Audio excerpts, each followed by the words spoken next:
Forest measurements is a science unto itself, but in this video, we're just going to focus on some basics. Forests are composed of many life forms, such as these wild trilliums in front of me. However, most of the structure of forests is composed of trees. So most forest measurements are measurements of trees.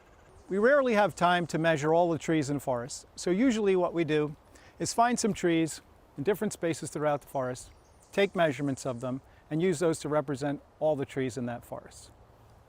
In this video, I'm going to take you through some of the basic forest measurements, starting with stem diameter at breast height. Breast height is about 4.5 feet above the ground. I've already marked a line that's about 4.5 feet above the ground on this tree. It's a convenient spot that's about the height of where a person's arms are. If you look at this tree or any tree, what you'll see is trees gradually taper as you go from the bottom to the top of the tree. That means the diameter gets skinnier. So if we measure the tree at different points, we get different numbers.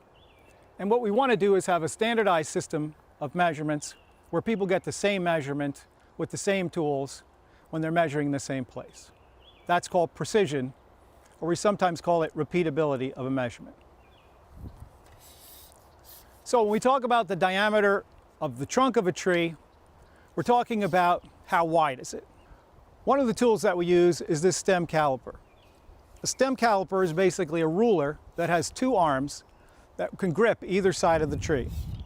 So now that we know where breast height is, 4.5 feet above the ground, I'm going to show you how I approach the tree.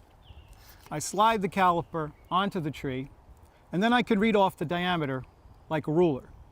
Here I get 25 inches about. So this tree has a diameter breast height of about 25 inches. However, trees are not perfectly circular. So if I move around the tree and I measure in a different location, this time I got 24.2 inches. That's a big difference, 0.8 inches. That's because tree diameters aren't perfectly circular in cross-section. So that makes this tool a little bit imprecise. The caliper is also a big tool, and the bigger the tree, the bigger the caliper I need. So this tool is a little bit bulky, and it's even a little bit bulky to carry around in the forest. This tool is called a stem diameter tape, or D-tape for short. Basically, it's a measuring tape that we wrap around the tree to measure its girth. First, I'm going to demonstrate how we use the tool. On a large tree like this, we have this special bark hook which we can hook into the bark. I'm going to walk slowly around the tree, careful not to have any kinks in the tape and keeping the tape level.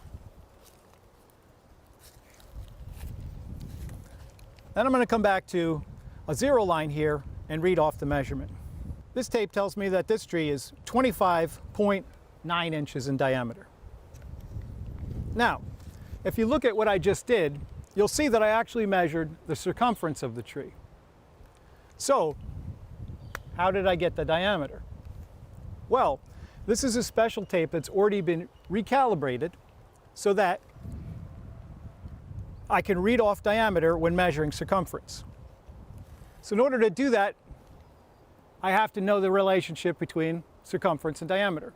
So the circumference of a circle is equal to pi, the Greek letter pi, not the dessert, times the diameter. So this tape has already been divided through by pi, which is about 3.14. So if you look closely, you'll see the difference between 25 and 26 inches here is not 1 inch. Actually, it's a little over 3 inches, which is the approximate value of pi. So I measure circumference, I read off diameter. I don't have to do the math when I'm out in the woods. That's the main advantage.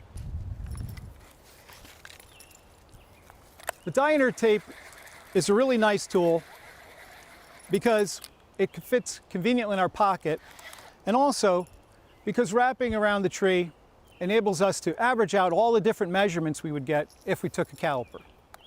So the diameter tape is usually the preferred tool for measuring tree diameter at breast height.